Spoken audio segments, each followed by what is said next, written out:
कहानी के शुरू में हमें एक लड़की दिखाई जाती है जिसने नकाब पहना हुआ था और अस्तबल से घोड़ा चोरी करने की कोशिश कर रही थी। तभी उसके पास रॉबिन नाम का एक लड़का आता है और उसे पकड़ लेता है। उससे पूछता है तुम यहाँ क्या कर रही थी, और उस लड़की से उसका नाम भी पूछता है। वो बताती है कि मेरा नाम मैरियन है। मैरियन जब नकाब उतारती है तो जैसे ही रॉबिन उसको देखता है, पहली नजर में रॉबिन को उससे प्यार हो गया था और मैरियन भी उसको पसंद करने लगी थी। जिसके बाद ये दोनों साथ रहने लगते हैं। इनकी जिंदगी बहुत अच्छी गुजर रही थी। तभी एक दिन रॉबिन को चर्च की तरफ से एक खत मिलता है। उसको चर्च के लिए जंग में जाना होगा, अरेबियन के खिलाफ लड़ना होगा। अब रॉबिन भी लड़ने के लिए तैयार था क्योंकि वो बहुत अच्छा तीरंदाज था। उसको तीर चलाना बहुत अच्छे से आता था। मगर जाते हुए वो मैरियन से कहता है कि तुम मेरा इंतजार करना, मैं वापस जरूर आऊंगा। अब जब ये अरेबियन के खिलाफ लड़ रहा था, जंग में था, तो एक आदमी इस पर हमला कर देता है।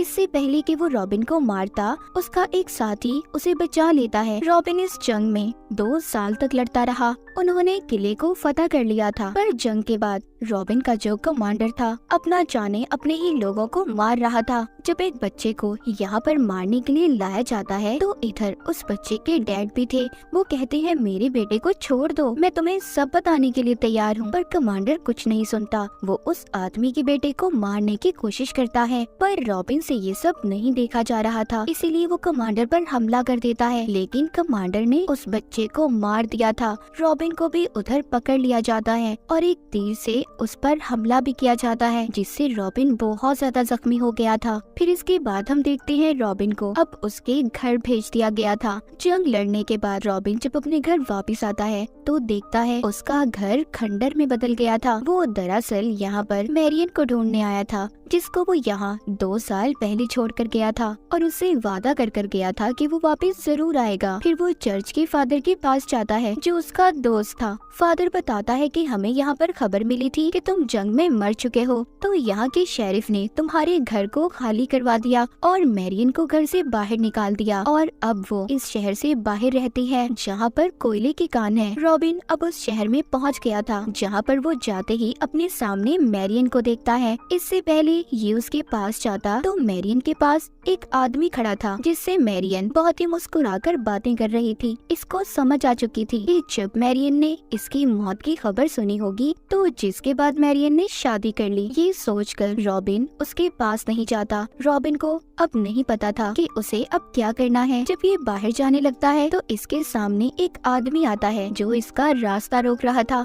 ये वही आदमी था जिसके बेटे को रॉबिन ने बचाने की कोशिश की थी। वो आदमी कहता है क्या तुम जानते हो यहाँ के जो लोग अमीर हैं वो बहुत अमीर होते जा रहे हैं और जो गरीब लोग हैं वो गरीब होते जा रहे हैं। ये बताकर वो आदमी रॉबिन को अपने साथ ले जाता है। जिसके बाद हम एक शेरिफ को देखते हैं जो इस शहर का लीडर भी था। वो सब लोगों को बता रहा था कि हमें जंग के लिए और भी ज्यादा टैक्स को बचाना होगा। यहाँ पर मैरियन भी अपने हस्बैंड के साथ थी। उसका हस्बैंड कहता है कि हम पहले भी तो इतना टैक्स देते हैं, पर इस बात से शेरिफ को कोई असर नहीं होता। यहाँ पर मैरियन को ये पता चल गया था कि रॉबिन जिंदा है। वो रॉबिन को देख लेती है। इस बात की उसे खुशी तो थी कि रॉबिन जिंदा है, पर कहीं न कहीं उसे गम भी था कि आज वो रॉबिन के साथ नहीं है, क्योंकि वो रॉबिन से आज भी प्यार करती थी। उधर ही हम रॉबिन को देखते हैं जो उस आदमी के साथ था जिसके बेटे को इसने बचाने की कोशिश की थी और इसे यहाँ के बारे में सब कुछ बताया था। वो आदमी अब रॉबिन का दोस्त बन चुका था। रॉबिन का दोस्त उसे कहता है हमें इस बात का पता लगाना होगा कि टैक्स का पैसा कहाँ से आता है और कहाँ ले जाया जाता है। तभी वहाँ पर मैरियन भी आती है जो रॉबिन से मिलना चाहती थी। जब ये उससे मिलने जाता है तो रॉबिन का दोस्त इसे रोक लेता है। कहता है नहीं, तुम नहीं जाओगे। मैं नहीं चाहता कि हमारे प्लान का किसी को भी पता चले,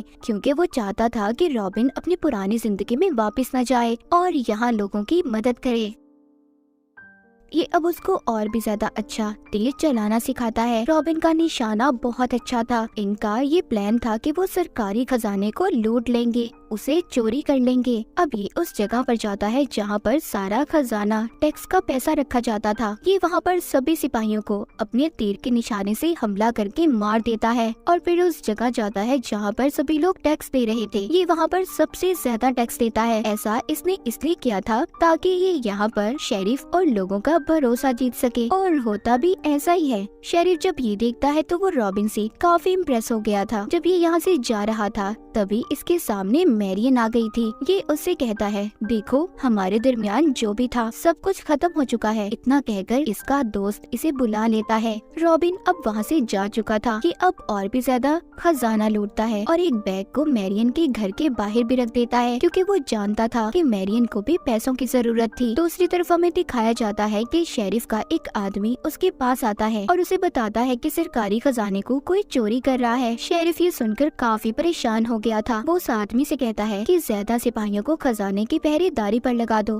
ताकि अब दोबारा खजाना चोरी ना हो सके। वो आदमी अब जाकर मैरियन को भी बताता है कि सरकारी खजाना चोरी हो रहा है। मैरियन उससे कहती है कि जो भी खजाने को चोरी कर रहा है वो गरीब लोगों की मदद करना चाहता है और हमें क्या है, और मैं तो यही चाहती हूँ कि वो और ज्यादा खजाने को चोरी करे। रॉबिन भी यहीं पर छुपकर मैरियन की बातों को सुन रहा था, जिसके बाद रॉबिन दोबारा से खजाना चोरी करता है और अब तो खजाने को गरीब लोगों में भी बांटने लगा था। रॉबिन की तीरंदाजी बहुत अच्छी थी। वो निशाने लगाने में माहिर था। लोग अब उसको अपना हीरो मानने लगे थे और उसका नाम उन्होंने रॉबिन हुड रखा था। शेरिफ इन सब बातों से परेशान हो चुका था, इसीलिए वो एक मीटिंग रखता है और उसमें रॉबिन को भी बुलाता है। शेरिफ बेचारे को तो पता ही नहीं था कि जिस पर वो भरोसा कर रहा था असल में उसका खजाना तो वही हीरो चुरा रहा था। मीटिंग में शेरिफ रॉबिन को बताता है कि अब हम किसी भी हालत में चोर को लाजमी पकड़ेंगे। जब रॉबिन ये सुनता है तो वो अपने दोस्त के पास जाता है और उसे कहता है कि जल्दी हमें सारा खजाना लूटना होगा। जब सारे खजाने को एक घोड़ा गाड़ी में लाया जा रहा था तभी उधर उसके सामने जानबूझकर रॉबिन का दोस्त आ जाता है और रॉबिन मौका देखकर उसके नीचे लटक गया था जहाँ पर ये लोग खजाने को ले जा रहे थे। तभी उधर एक आदमी ने रॉबिन को देख लिया था। सब इस पर हमला कर देते हैं, लेकिन वो तो बहुत ही अच्छा तीरंदाज था। वो सभी लोगों को मार देता है। रॉबिन ने नकाब पहना हुआ था, इसीलिए उसे कोई भी नहीं पहचान पाता। जाते हुए एक तीर रॉबिन के पैर में भी लग गया था, पर किसी तरह से ये यहाँ से निकल जाता है। इस तरह रॉबिन की जान बच गई थी। अब रॉबिन और उसके दोस्त को ये पता चलता है कि चर्च का हेड आ रहा है, जिससे ये काफी खुश होते हैं क्योंकि ये चाहते थे कि यहाँ पर आए। शेरिफ चर्च के हेड के लिए बहुत बड़ी पार्टी भी रखता है। इस पार्टी में रॉबिन का दोस्त भी आया था, जो यहाँ से चाबियां चुराकर मैरियन को दे देता है। दरअसल ये उस जगह की चाबियां थी जहाँ पर खुफिया कागज रखे हुए थे। मैरियन वहाँ जाकर उन कागजों को ले लेती है। दूसरी तरफ जब चर्च का हेड और शेरिफ बातें कर रहे थे तभी इनके पास रॉबिन आता है, जो अपने साथ अपने दोस्त फादर को लाया था और कहता है कि इस आदमी ने आपके एक आदमी से चाबी चुराई है। ये सुनकर शेरिफ उसको मारने वाला था, पर रॉबिन कहता है नहीं नहीं, आप इसे मारिए मत, बल्कि चर्च से इसे निकाल दें। ये इसके लिए बहुत बड़ी सजा होगी। शेरिफ भी उसकी बात मानकर फादर को चर्च से निकाल देता है। ये दरअसल रॉबिन का प्लान ही था कि ये दोनों उस पर भरोसा करें, और होता भी ऐसा ही है कि दोनों अब रॉबिन के सामने ही बातें करने लगते हैं। रॉबिन को पता चलता है कि ये इंग्लैंड के राजा को मारकर सब कुछ अपने हाथ में लेना चाहते हैं और इसके लिए इन्होंने अरेबियंस की भी मदद ली थी। शेरिफ चर्च के हेड से कहता है कि मैं अपने सिपाहियों को शहर से बाहर जो लोग रहते हैं उधर भेजूंगा। उनके पास जितने भी पैसे होंगे वो सबको लूट लेंगे। रात को शेरिफ अपने सभी सिपाहियों को भेज देता है। उधर दूसरी तरफ दिखाया जाता है मैरियन ने जो खुफिया कागज चुराए थे उनको उसका हस्बैंड देख रहा था, जिससे उन्हें पता चलता है कि शेरिफ और चर्च का हेड दोनों मिलकर इंग्लैंड के राजा को मारना चाहते हैं। मैरियन कहती है ये सब गलत है, हमें सबको बताना होगा, पर मैरियन का हस्बैंड कहता है हमें इस बात से क्या लेना देना। दरअसल इसका हस्बैंड भी शेरिफ की जगह लेना चाहता था, यानी कि वो खुद शेरिफ बनना चाहता था। इसीलिए मैरियन की अपने हस्बैंड के साथ लड़ाई हो जाती है। शहर में शेरिफ के सिपाही पहुंच गए थे जो लोगों से लूट मार कर रहे थे। यहाँ पर मैरियन जब इन्हें रोकती है तो उसे भी ये पकड़ लेते हैं। यहीं पर रॉबिन और उसका दोस्त भी आ गए थे, उन्होंने मैरियन को बचा लिया था। जब मैरियन रॉबिन के साथ होती है तो ये उसे पहचान लेती है। जब ये रॉबिन का नकाब हटाती है तो इसे पता चल चुका था कि ये तो रॉबिन है। यहाँ पर सिपाही इनकी घोड़ा गाड़ी पर भी हमला कर देते हैं और इन्हें घेर लेते हैं। रॉबिन का दोस्त उससे कहता है कि तुम मैरियन को लेकर जाओ, मैं इनको रोकता हूँ, और खुद शेरिफ के सिपाहियों से लड़ना शुरू कर देता है। पर सिपाहियों ने रॉबिन के दोस्त को पकड़ लिया था। उसको शेरिफ के सामने पेश किया जाता है। जब शेरिफ उससे रॉबिन हुड का पूछता है जो लोगों का हीरो था, ये शेरिफ को कुछ भी नहीं बताता, बाहर मैरियन का हस्बैंड सबसे कह रहा था कि हमें यहाँ से जाना होगा, पर तभी उधर रॉबिन आता है जो अपना नकाब उतारकर सबको दिखाता है। दरअसल कोई भी रॉबिन को नहीं जानता था। वो सबको शेरिफ और चर्च के हेड की चाल बताता है। कहता है हमें शेरिफ के साथ लड़ना होगा, हम जुल्म के खिलाफ लड़ेंगे। मैरियन का हस्बैंड भी उससे हाथ मिलाता है। फिर रॉबिन अपने दोस्त फादर के पास जाता है जिसको इसकी वजह से निकाल दिया गया था। उससे माफी मांगता है। वो इसको बताता है कि शेरिफ का खजाना सुबह चर्च में आने वाला है। जब खजाने को सुबह लेकर जा रहे थे तो रॉबिन उन सिपाहियों पर अपने लोगों के साथ हमला कर देता है। वहाँ पर जो नदी थी उसमें एक बहुत बड़ा धमाका होता है। जिस घोड़ा गाड़ी में खजाना जा रहा था वो नीचे गिर जाती है। रॉबिन के आदमी अब उस खजाने को कश्ती में जमा कर रहे थे। यहीं पर रॉबिन को एक तीर भी लग गया था। मैरियन उस तीर को निकालती है जिसे ऐसा करते देख उसका हस्बैंड देख रहा था। वो ये समझ गया था कि इन दोनों के दरमियान कुछ न कुछ तो है।